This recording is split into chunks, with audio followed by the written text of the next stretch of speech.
এটা এটিপিক্যাল একটা কেস, মানে এই ধরনের কেস সাধারণত পাওয়া যায় না।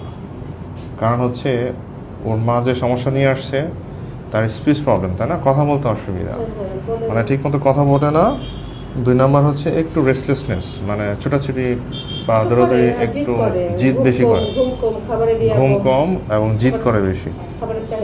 তো সাধারণত এই ধরনের কেস পাওয়া যায় না। এটা মানে কেন বললাম, এটা নিয়ে অনেক শিক্ষণীয় একটা বিষয় আছে। তা আমি কিউরিওসিটি বশত একটা এক্স-রে করলাম, যে এক্স-রে ন্যাজোফেরিংস ল্যাটেরাল ভিউ, দেখা গেলো যে অ্যাডিনয়েড একদম গ্রেড 4-এ চলে গেছে, মানে একদম লাস্ট স্টেজে চলে গেছে। তো দেখেন ওর কিন্তু বারবার ঠান্ডা কাশি ওরকম হয় না, তাই না? ঠান্ডা কাশি ওরকম হয় না। আচ্ছা, রাতের বেলা কি হাঁ করে শ্বাস নেয়? মানে হাঁ করেও খুব একটা শ্বাস নেয় না, কিন্তু তার অ্যাডিনয়েড গ্রেড 4-এ চলে গেছে।